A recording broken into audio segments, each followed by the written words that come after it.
Hello guys, welcome back to my channel Physics Passion. In today's video, I will discuss satellites and orbital velocity. Before I start the video, I would request if you want me to post any video on a specific topic, you just write in the comment section. If you can also send an email to me, email ID is in the description box. You can also visit my website. Link of the website is again in the description box. Let's start with the video. Okay, so first of all, what is satellite? It is defined as an object which revolves around any other object in an orbit.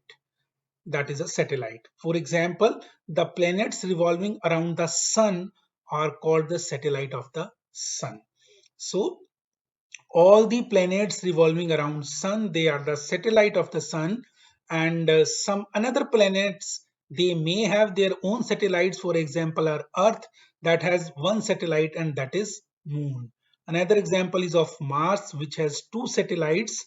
All these satellites I have talked about, they are called natural satellites. There can be another class which is artificial satellites, and they are the man-made satellites. We call them as artificial satellites. Next, I will discuss orbital velocity. The velocity which must be imparted to an artificial satellite, which is obviously at a few hundred kilometers above the Earth's surface, the velocity imparted to artificial satellites so that it may start circling the Earth is called the orbital velocity. So this is the minimum velocity which must be given to the artificial satellite so that it can set itself around the in an orbit around the Earth and start rotating. That velocity is called orbital velocity. Orbital velocity is equal to, the expression is under root g into r. G is the acceleration due to gravity and r is the radius of Earth. In this expression, I have neglected h, means the height above the surface of Earth, that is taken to be very small, negligible as compared to radius 6400 kilometer radius of Earth. That's why this expression comes out to be V naught equal to under root g into r.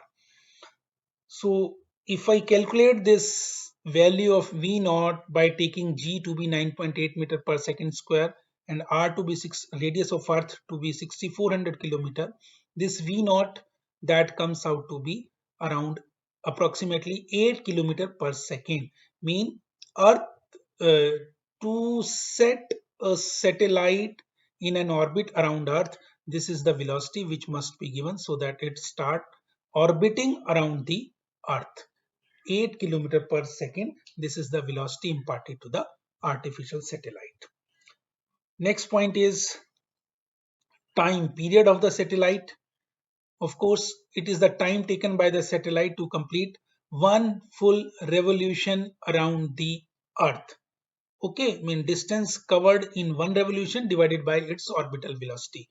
So again, t equal to 2 pi root r by g in this expression, that h has been neglected as compared to the radius of Earth, and r, if I take 6400 kilometer and g to be 9.8 meter per second square, again this t comes out to be, mean time period of the satellites comes out to be 86.4 minutes. Mean in this 86.4 minutes, the satellite will complete one full revolution around the Earth.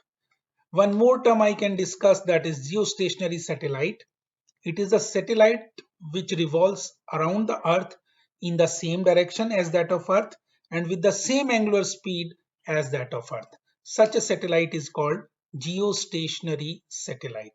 Of course, time period of this satellite, geostationary or synchronous satellite, will be 24 hours, and it would appear to be at rest if observed from any point on the Earth. Mean its relative velocity with respect to Earth is zero. So such orbit in which a geostationary satellite is orbiting, that is called a parking orbit. So that's all for today's video. Thanks for watching. Thank you. Thank you very much.